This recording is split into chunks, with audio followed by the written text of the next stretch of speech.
two of the most important fantasy movies of the 1990s would be released within 7 months of each other.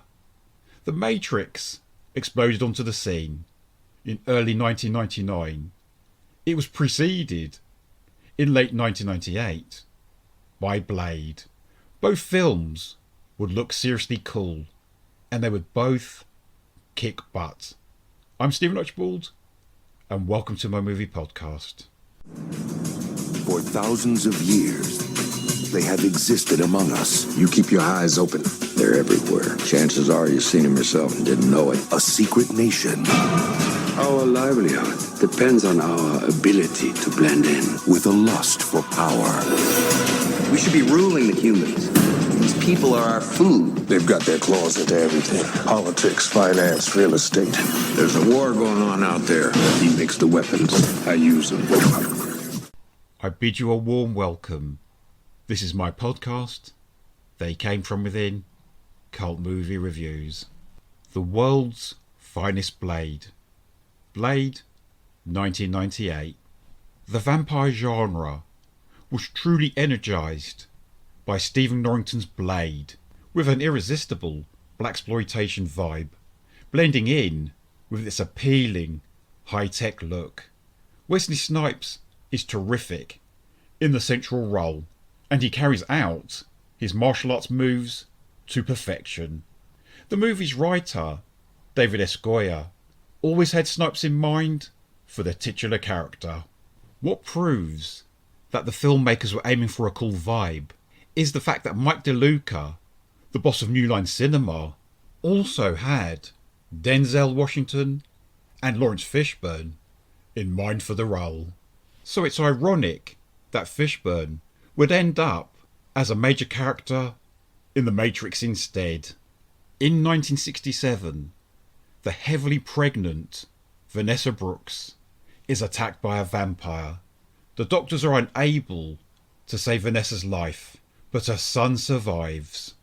Eric Brooks will grow up to become Blade, a half-vampire referred to as a day walker.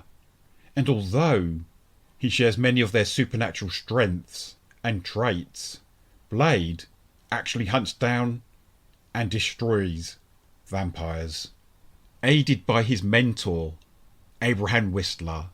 The trouble is, there's a younger, more vicious vampire generation on the rise, and Deacon Frost is the most powerful bloodsucker among them.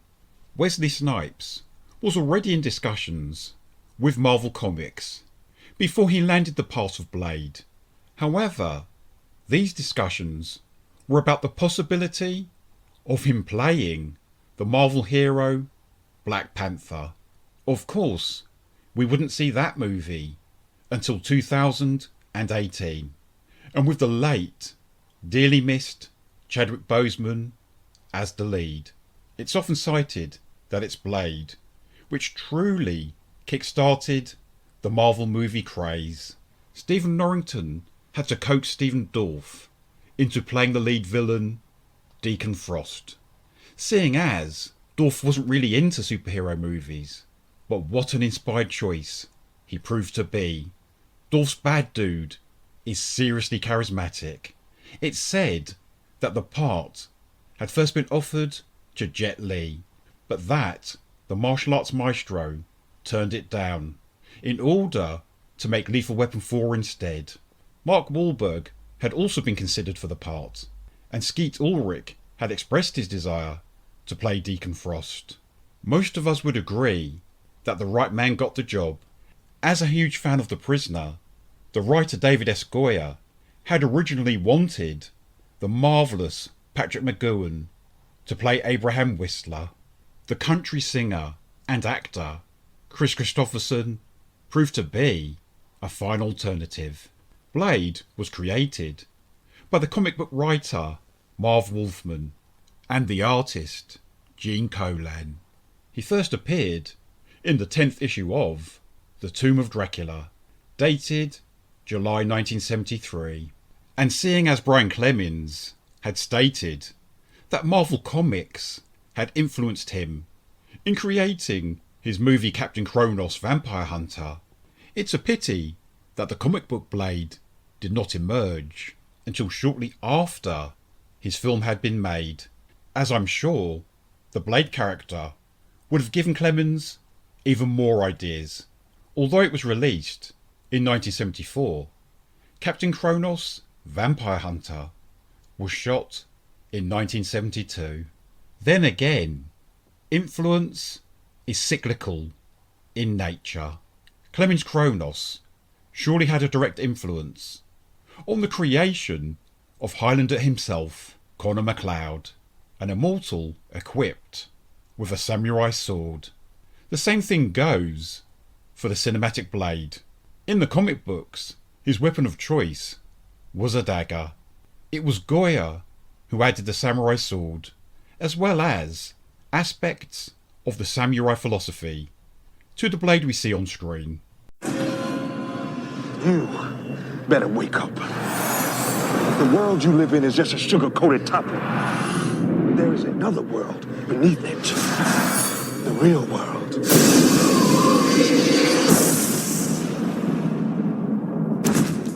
Born in London, Stephen Norrington worked as a special effects artist on such films as Aliens and Split Second.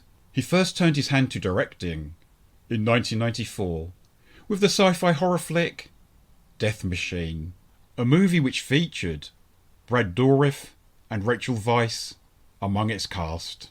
Norrington followed Blade in 2001 with the eerie but rarely screened The Last Minute. His last directorial assignment to date was on Sean Connery's final movie, The League of Extraordinary Gentlemen, in 2003. The attractive Embouche Wright appears in this movie as Dr. Karen Jensen, a hematologist who gets attacked by a vampire and ends up helping Blade in his fight against Frost.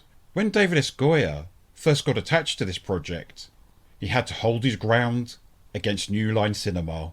Would you believe that they wanted Blade to be a spoof of superhero films? And sometime after, they even suggested that a white actor should play the central role, despite Blade being black in the comic books. So those of us who love this film as it is have Goyer to thank. The wonderful German actor Udo Kier, a firm favourite with us cult movie fans, portrays Dragonetti, a vampire elder who opposes the young upstart Frost. And Donal Logue is great fun as Quinn, the sort of unhinged vampire you'd find in Catherine Bigelow's Near Dark. And the former porn star, Tracy Lords, appears as Raquel, a sexy vampire who leads an unfortunate sap to Deacon Frost's rave club near the start of the film. David S. Goyer wrote the screenplay for Guillermo del Toro's terrific sequel, Blade 2, from 2002. Goyer both wrote and directed the second sequel, Blade Trinity, from 2004. And on TV, the rapper Sticky Fingers portrayed Blade in Blade the Series, first shown on the cable channel Spike in 2006.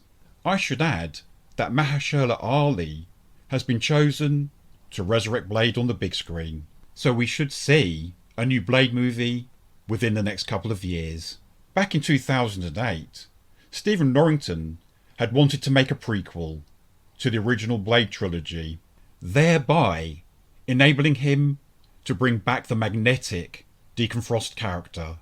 It's a pity nothing came of this. Blade was mostly shot in California and Vancouver, and filming took place between the 5th of February and the 6th of June 1997.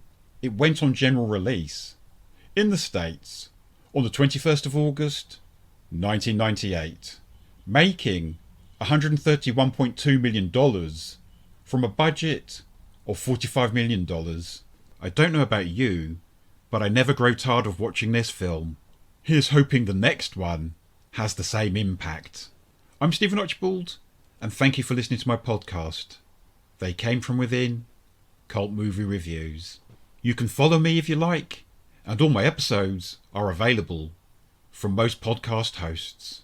Look after yourself, do your best to avoid vampires, and bye-bye for now. Now, one will lead them to conquer mankind, Tonight, the age of man comes to an end. We're gonna be gods. and one will try to stop him dead. There are worse things out tonight than vampires. Like what? Like me. Half human, Blade's mother was attacked by a vampire while she was pregnant. half immortal. You got the best of both worlds. All our strengths, none of our weaknesses. He is their greatest fear and our only hope. It's open season on all vampires.